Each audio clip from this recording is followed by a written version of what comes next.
Bonjour, bienvenue dans la série sur les échecs. Une partie ici qui a été jouée entre Orc et Keres au championnat d'Europe par équipe de 1961. Le trait est au noir.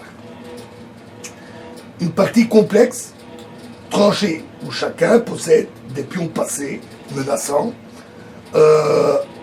et où d'ailleurs la partie n'a pas été exempte d'erreurs. Nous allons voir, ça nous verrons que les joueurs ont commis des erreurs. Alors dans cette partie, les pions passés noirs ici sont liés et les blancs sont isolés. Toutefois, le pion C4 semble perdu. Il est attaqué à la fois par la tour et par la dame qui devrait se retirer. Mais Keres a trouvé une solution. Dame prend C1, échec, très bon coup. Tour prend C1. Et alors B2, qui lui permet, cette astuce, ça lui a permis d'avancer ses pions passés. Si maintenant la dame prenait le pion C4, ce serait une faute, car alors tout simplement B1, dame, et non pas le pion prend la tour. Et aussi les blancs ont été contraints à une défense passive. Après tour B1, C3, dame E2, obligé, il faut faire demi-tour, tour prend A4, D7, un très bon coup. Et ici, les noirs, donc Keres, après tour A8, les noirs auraient eu de bonnes chances de gain. Malheureusement, à court de temps, ils commirent une erreur. Ils jouèrent H6. Et alors, dame E8, échec, roi H7, on aurait eu la variante intéressante. Dame prend B8. Et alors, ici, certainement pas tour A1, qui serait une erreur, parce qu'alors, tour E1. Et après C2, c'est D8, dame et gagne.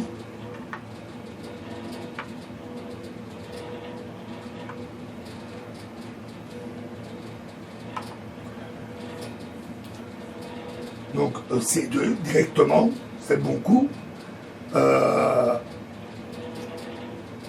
Dame prend B2. À nouveau un très bon coup. Fou prend B2. Tour E1. Tour A8. Fou B6. Tour A1. Tour prend A1. Fou prend A1. D8. Dame. C1. Dame. Échec. Roi. Non, le roi est ici. Donc roi F2. Fou C3. Et G4. Et cela aurait à coup sûr mené à la nullité. Mais là aussi, donc après l'erreur de Keres, remettons nos pions. Remettons nos pièces convenablement.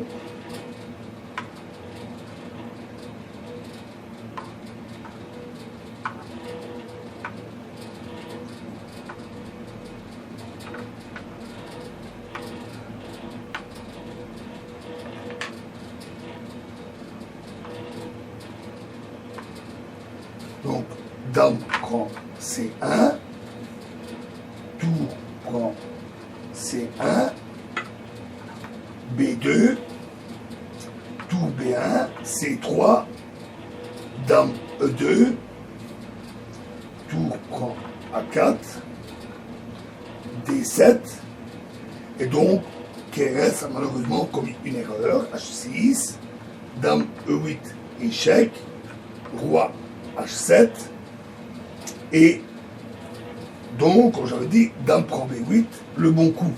Mais là, Orc a sans doute mal calculé les variantes, c'est pas facile, et il a pris plutôt l'autre tour, qui semblait plus agressif, et c'était une erreur.